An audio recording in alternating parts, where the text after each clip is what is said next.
एक कौवा एक वन में रहा करता था। उसे कोई कष्ट नहीं था और वो अपने जीवन से पूरी तरह संतुष्ट था। एक दिन उड़ते हुए वह एक सरोवर के किनारे पहुंचा। वहां उसने एक उजले सफेद हंस को तैरते हुए देखा। उसे देखकर वह सोचने लगा, यह हंस कितना सौभाग्यशाली है जो इतना सफेद और सुंदर है। इधर मुझे देखो, मैं कितना काला और बदसूरत हूं। यह हंस अवश्य ही दुनिया का सबसे खुश पक्षी होगा। वह हंस के पास गया और अपने मन की बात उसे बता दी। सुनकर हंस बोला, नहीं मित्र, वास्तव में ऐसा नहीं है। पहले मैं भी सोचा करता था कि मैं इस दुनिया का सबसे सुंदर पक्षी हूं, इसलिए वह बहुत सुखी और खुश था। लेकिन एक दिन मैंने तोते को देखा जिसके पास 2 रंगों की अनोखी छटा है। उसके बाद से मुझे यकीन है कि वही दुनिया का सबसे सुंदर और खुश पक्षी है। हंस के बात सुनने के बाद कौवा तोते के पास गया और उससे पूछा कि क्या वह दुनिया का सबसे खुश पक्षी है। तोते ने उत्तर दिया, मैं बहुत ही खुशगवार जीवन व्यतीत कर रहा था जब तक मैंने मोर को नहीं देखा था, किंतु जब मुझे लगता है कि मोर से सुंदर तो कोई हो ही नहीं सकता, इसलिए वही दुनिया का सबसे सुखी और खुश पक्षी है। इसके बाद कौवा मोर की खोज में निकला। उड़ते उड़ते वो एक चिड़ियाघर पहुंचा।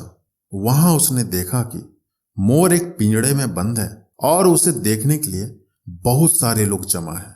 सभी मोर की बहुत सराहना कर रहे थे। सबके जाने के बाद कौवा मोर के पास गया और उससे बोला, तुम कितने सौभाग्यशाली हो जो तुम्हारी सुंदरता के कारण हर रोज हजारों लोग तुम्हें देखने आते हैं। मुझे तो लोग अपने आसपास भी फटकने नहीं देते हैं और देखते ही भगा देते हैं। तुम इस दुनिया के सबसे खुश पक्षी हो ना। कौवे की बात सुनकर मोर उदास हो गया। वो बोला, मित्र, मुझे भी अपनी सुंदरता पे बड़ा गुमान था। मैं सोचा करता था कि मैं इस दुनिया का क्या बल्कि इस पूरे ब्रह्मांड का सबसे सुंदर पक्षी हूं, इसलिए खुश भी बहुत था। लेकिन मेरी यही सुंदरता मेरी शत्रु बन गई है और मैं इस चिड़ियाघर में बंद हूं।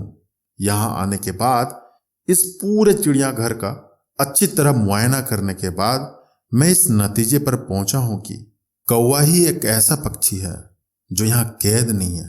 इसलिए पिछले कुछ दिनों से मैं सोचने लगा कि काश मैं कौवा होता तो कम से कम आजादी से बाहर घूम सकता और तब मैं इस दुनिया का सबसे सुखी और खुश पक्षी होता।